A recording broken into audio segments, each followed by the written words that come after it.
Hello, my friends. Wolf Tiger here, and I'm coming at you on a Friday afternoon.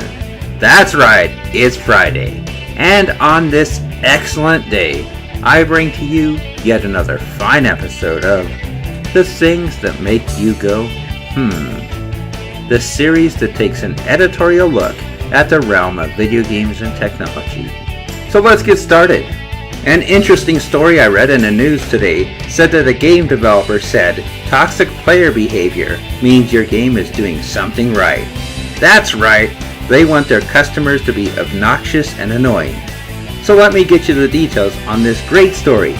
Games that elicit toxic player behavior must be doing something right, according to Orcs Must Die Unchained developer Robot Entertainment.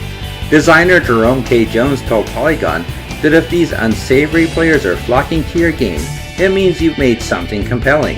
There's probably something good about the toxic players showing up and sticking with your game, Jones said. The good thing is probably that it's a good game. It's holding their interest, it's keeping them around, it's making them passionate enough to give a damn. Further down in the article, Jones went on to say that he anticipates that Unchained will attract aggressive players. I don't think those are bad people, he said. You just gotta do your best to deal with them in whatever manner seems to work the best. It's those very players, Jones went on to say, that are going to push Unchained forward and keep it alive. They're not going to go away, Jones said about toxic players. And honestly, I don't think you want them to. You need those players there. They're driving the game. They're giving it longevity. They're giving it passion. And when they find something about your game that they love, they defend it to the death. Those are the same people that can go to bat for you. No disrespect to Mr. Jones here, but the more I read his statement, the more my head hurts. After all, he's saying that games require toxic fans to survive. They're the ones that keep the game alive. Yes, those same very guys that flood forum posts, flood Twitter, and flood video responses, cursing and ranting at people that simply point out game flaws, glitches, and bugs that keep it from being great and need to be fixed. Those are the fans he wants. Do you hear that? Those are the fans he calls good for the game. Under that logic, you don't want a game with a highly rated community, where people work together and where they're honest with the developer. No, you want a low-rated community that's filled with trolls and fanboys and griefers.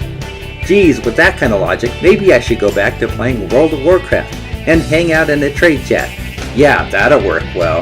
That's like a mayor of a city coming out in a press conference and saying, hey, our crime rate is going up. Good job, guys. That means our numbers are growing. And that means our town is going to stay alive. You guys are keeping us going. Keep doing those crimes. The police aren't going to stop you because we want your kind of people in our town. That means we're going to get big and be successful. Can I have a raise now? I don't think so. You don't want those kind of players in your community. And honestly, if that's the kind of player that you're looking for with your games, I'm not going to play your games. And I'm sure there's a lot of other people out there that feel the same way.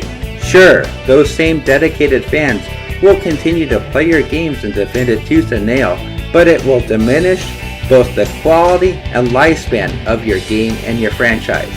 Let me explain why. Logically, that same toxic and extreme customer base will offend much of the community and force many gamers to leave your game in search of a place where they feel their needs are being met and they are being listened to. And when you lose that wider audience, your game can easily become stunted because you lose your potential for growth.